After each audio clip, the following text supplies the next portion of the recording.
como a veces nos excedemos, me dicen algunos de nuestros amables televidentes, en el tema de la actividad pública y política, pues hoy tenemos a la escritora Ruth Gilligan. Vamos a tocar tópicos de tipo cultural y lo que tiene que ver con la actividad de la escritura. Ruth, buenas noches, bienvenida al programa. Buenas noches, gracias por invitarme. Cuéntenos, ¿qué hay de su vida? Bueno, nada muy dramáticamente nuevo, ni mucho menos. Estoy preparando otra novela que probablemente se dará a la edición a finales de este año y la presentación será probablemente en enero.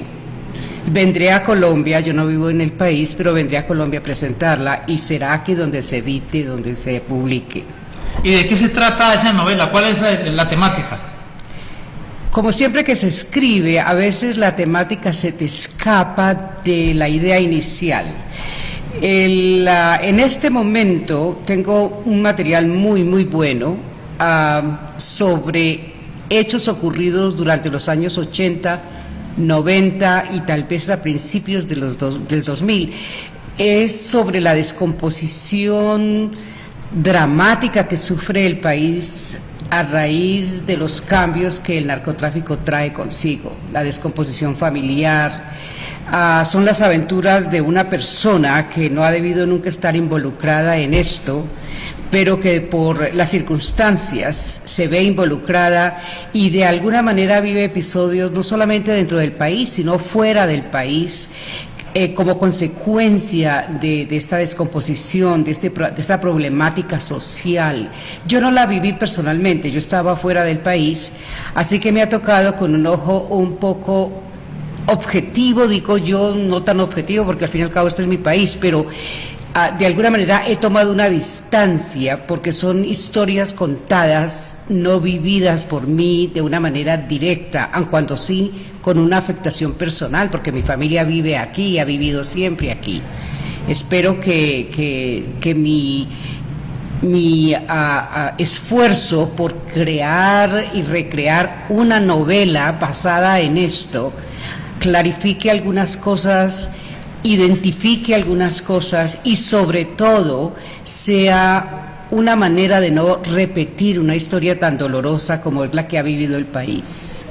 Cuando un escritor tiene definido un tema como el suyo, usted acaba de hablar de la actualidad de Cartago y el norte del Valle, es la herencia que nos ha dejado el narcotráfico, pero para redactar, para llevarlo ya a las páginas, esa actualidad tiene que estar soportada en ese pasado. ¿Cómo ha hecho usted cuando usted dice que ha vivido prácticamente gran parte de su vida por fuera del país?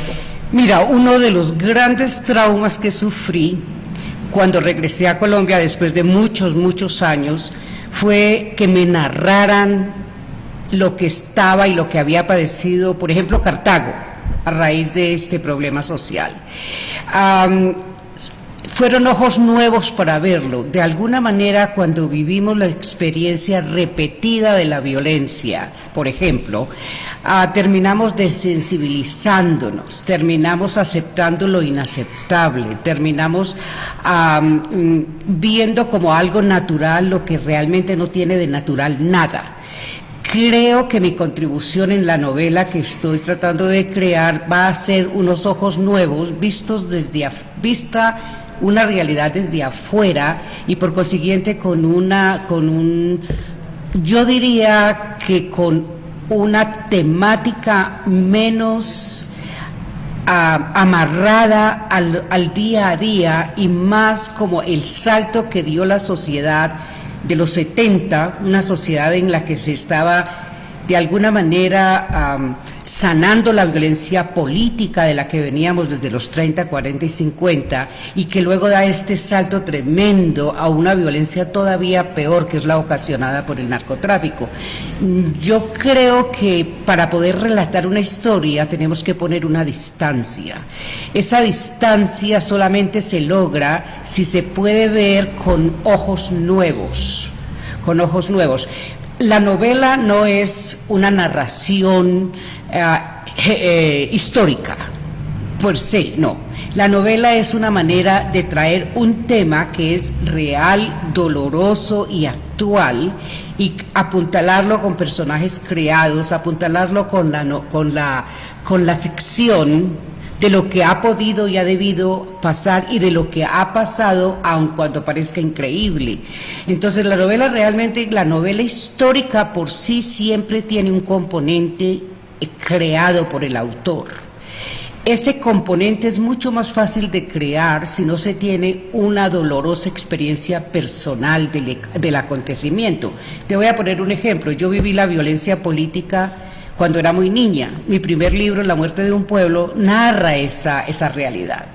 Y yo creo que si miro esta novela con ojo crítico, tengo que confesar que hubo muchos momentos en que perdí de vista a lo que yo consideraban los enemigos y de alguna manera creo que los deshumanicé. ¿Me entiendes? Porque estaba demasiado cerca. En este caso, estando tan cerca emocionalmente, estoy mucho más preparada para ser objetiva, porque al no haber sido víctima directa del conflicto, lo puedo ver con el dolor que me da ser colombiana, pero con la objetividad que me da el haber estado realmente al margen del problema. Alguna vez leía yo en un texto y me decía ese texto que hay dos formas de aprender. Sí. Viajando o leyendo. ¿Cómo logra un autor que la persona que tiene el texto entre sus manos sea absorbido por las letras para ganar su atención y pueda aprender más? Yo creo que precisamente la creatividad novelística hace que uno, de alguna manera, una realidad tangible como es, por ejemplo, la violencia que hubo o que hay de alguna manera en Colombia por el narcotráfico, se convierta en un tema de interés a través de personajes que la están viviendo.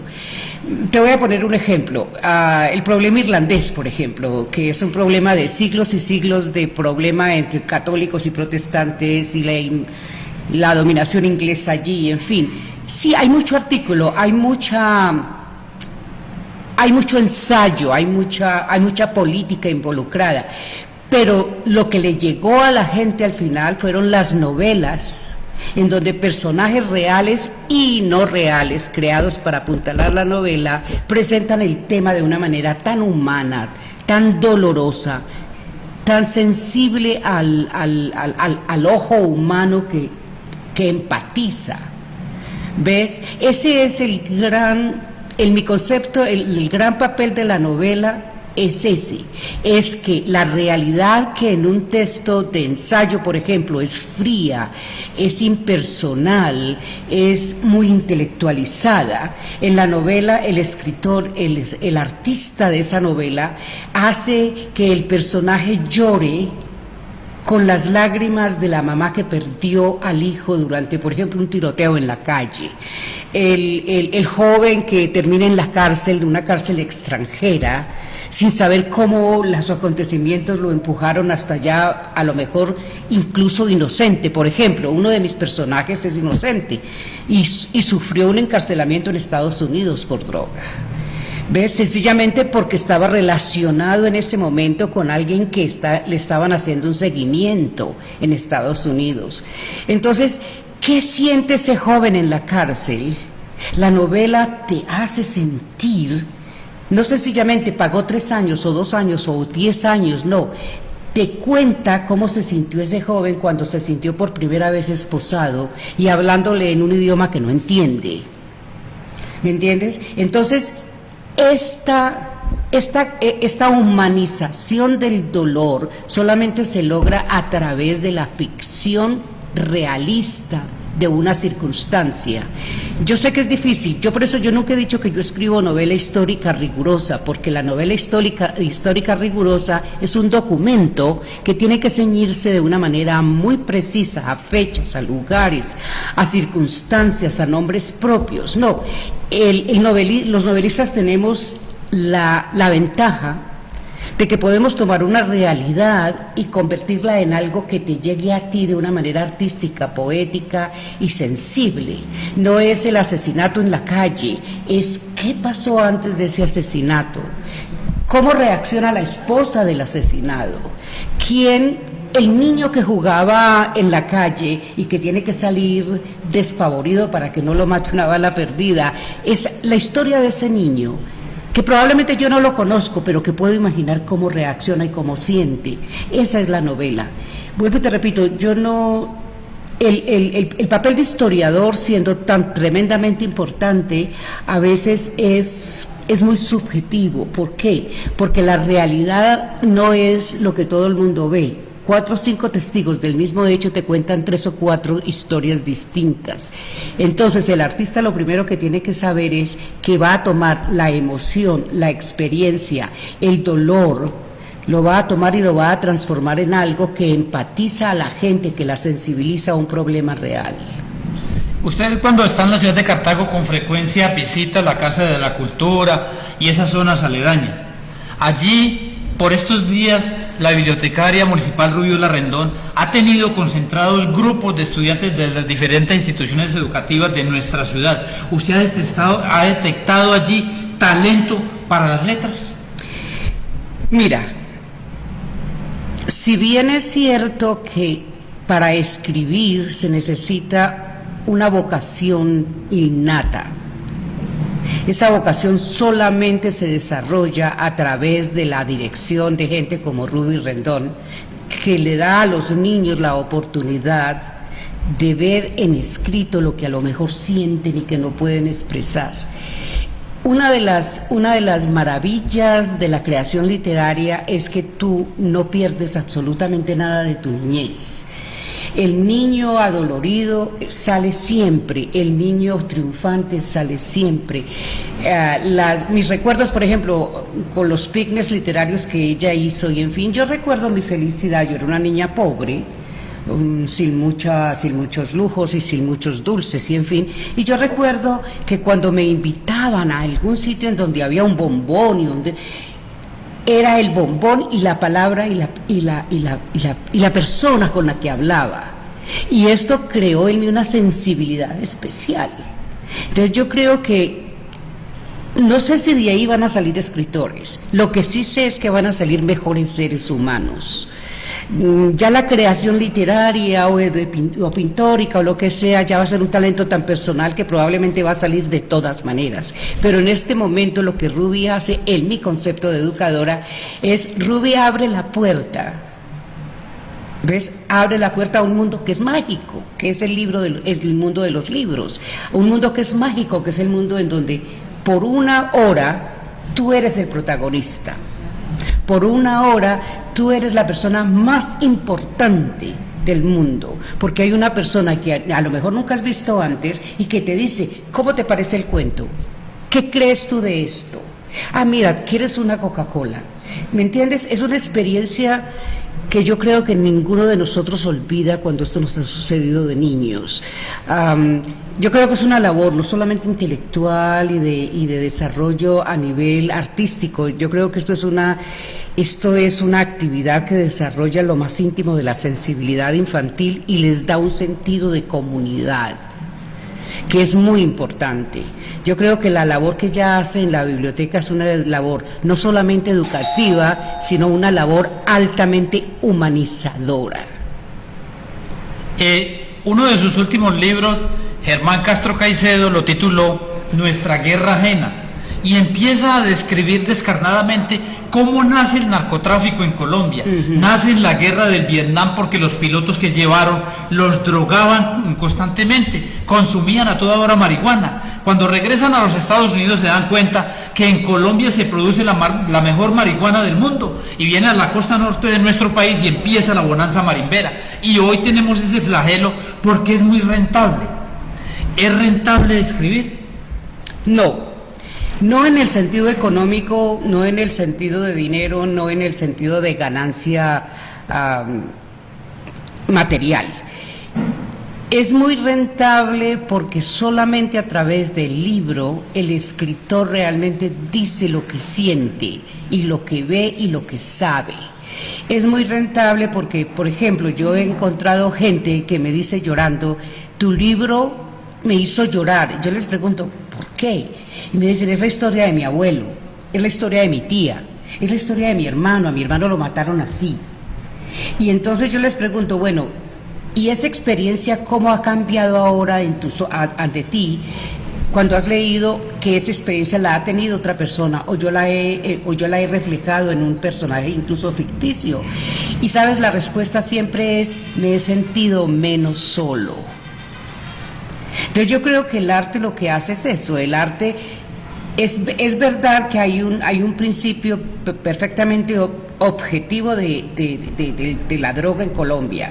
Hay el Vietnam, hay la liberación de los 60, en donde se empezó a experimentar con cosas nuevas. Hay el movimiento político revolucionario colombiano, en donde aparece ya la guerrilla, no como un movimiento de defensa entre liberales y conservadores, sino con una marcada inclinación marxista. Hay un revuelo, pero hay sobre todo, ¿sabes qué? Los 60, y es en donde se inicia el consumo de drogas en masa, al menos es lo que tengo entendido. Los 60 fue un despertar, y todos los partos son dolorosos y difíciles. Colombia en un momento dado solamente consumían algunas personas marihuana. En las universidades se consumía algo de marihuana, en los barrios pobres se consumía marihuana, pero la verdad es que este problema de la droga dura no existía cuando yo estaba creciendo, no existía. Teníamos otros problemas, pero no existía. Ya empezó la exportación, ya empezó la gente a decir: no, es que vamos a mandarla para el extranjero y allá que se envenenen. Yo oí muchos socialistas, comunistas decir: no, envenenemos a esos gringos, mandémosla para allá. Y sabes una cosa, yo recuerdo decirle a un amigo, yo le dije: no, en el momento en que ustedes envenenan esa juventud, lentamente vamos a envenenar la nuestra, porque es un producto que es agresivo en el peor sentido de la palabra, es invasivo. Una persona que la vende empieza a probarla por curiosidad, luego ya el mercado exterior no es suficiente y empieza a venderla al por menor, y antes de que te des cuenta vamos a tener el problema aquí. Así es ahora, ¿verdad? Es tremendo, pero yo no creo que el problema nuestro sea realmente la droga en sí. El problema nuestro es que hemos perdido el sentido de pertenencia, hemos perdido el sentido de ser humano solidario, hemos perdido los valores de la familia. Aquí por problemas económicos las madres viajan a España, por ejemplo, y dejan a los niños en manos de las abuelitas que ya no tienen las fuerzas para realmente criar un adolescente. Y sí, mandan dinero, pero la madre no la sustituye el dinero.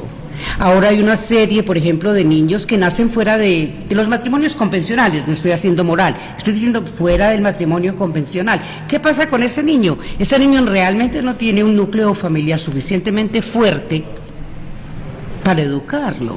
Yo creo que el problema nuestro va mucho más allá. Yo creo que el problema nuestro va primero de una sensación de no pertenencia, y la verdad es que no tenemos una sensación muy fuerte de pertenencia. Los colombianos somos muy colombianos para gritar, pero a la hora de la verdad nos estamos matando los unos a los otros sin la menor consideración. Tenemos un sentido muy precario de comunidad. Por eso yo creo que lo que hace Ruby Rendón en la biblioteca va mucho más allá de a lo mejor descubrir valores literarios. Es que ella les da un sentido de comunidad, hace una conexión, y esa conexión no existe en la mayoría de las familias ya. Tú ves, por ejemplo, que muchos niños están siendo criados por las abuelas. La abuela es la abuela, no la madre. Y el tío no es el padre, es el tío. Y esto se ha convertido en un problema endémico. Bueno, al menos así lo veo yo, puedo estar equivocada, pero es así como lo veo. ¿Tú qué opinas? ¿Crees que es verdad? El tiempo se nos está acabando, Rudy. Usted carga consigo 3 libros. Cuando yo me pongo a leer, logro un enriquecimiento cultural y humano a través de lo que el logro de estas páginas. Aquí tenemos el ático de los fantasmas. ¿Cuál es la principal enseñanza del ático de los fantasmas? Mira, El ático de los fantasmas es un libro totalmente de ficción. Es un libro altamente psicológico, es las aventuras y desventuras de una familia a través de varias generaciones. hay muchos suicidios, hay mucha neurosis, hay mucha depresión, y yo diría que es un retrato de una sociedad muy enferma. Si esto enseñara algo sería, yo creo que a enfrentar la vida de una manera menos pesimista y más profunda, saber que no solamente somos seres humanos que comemos, dormimos, nos educamos, nos morimos luego, tenemos hijos, no, yo creo que si entendemos que cada niño, por ejemplo, de este libro, es un adulto en relación a los otros adultos con todos los problemas que conlleva el contagio emocional. Es un libro que los fantasmas los llevan los personajes, los llevan dentro de sí, se produce un malestar muy grande a nivel psicológico, y realmente yo no doy respuestas, yo sencillamente presento una familia con muchos problemas. Este libro llama la atención por su título, La muerte de un pueblo. ¿Qué nos dice usted a través de el pueblecito donde yo nací lo mataron? Ya sé, esto parece raro. El pueblecito donde yo nací lo incendiaron, lo terminaron en una noche, quedó hecho cenizas y escombros. De allí salimos mi padre, mi madre, yo en brazos y dos hermanitas muy pequeñas, de 3 y de 5 años. La muerte de un pueblo es literalmente la muerte del pueblito donde yo nací, que da origen a una serie de circunstancias que terminan con la muerte muy prematura de mi madre a los 24 años. Es una muerte del pueblo, pero también es una muerte de mi pueblo. Es la muerte de una generación entera que se mataron los unos a los otros por un color político que ni siquiera entendían. Como ahora nos matamos por otras razones también superficiales. La violencia, mira, la muerte de los pueblos en Colombia está ocurriendo permanentemente a unos niveles psicológicos, emocionales, están ocurriendo a un nivel práctico, como fue el pueblito que se llama Ceilán, en donde yo nací, como es, por ejemplo, la desaparición de pueblos enteros durante el problema político, de paramilitarismo y guerrilla y todo esto. Esto todo está pasando. La muerte de un pueblo yo creo que sería es muchísimo más profundo decir que estamos muriendo de una manera cultural y no tenemos todavía la fórmula de la resurrección, porque estamos, por ejemplo, copiando mucho de países que nada tienen que ver con nuestra etnia, estamos perdiendo valores, que es lo que nos ha fortalecido durante todas nuestras crisis, tenemos una tecnología importada, en la que las respuestas nos llegan antes de llegar el análisis, tenemos una globalización en la que realmente lo que recibimos en muchos sentidos es basura. Voy a ponerte un ejemplo, la música nuestra es preciosa, nuestra música étnica es la cumbia, el pasillo, todas estas cosas son hermosas, y estamos copiando de Estados Unidos, por ejemplo, el rap.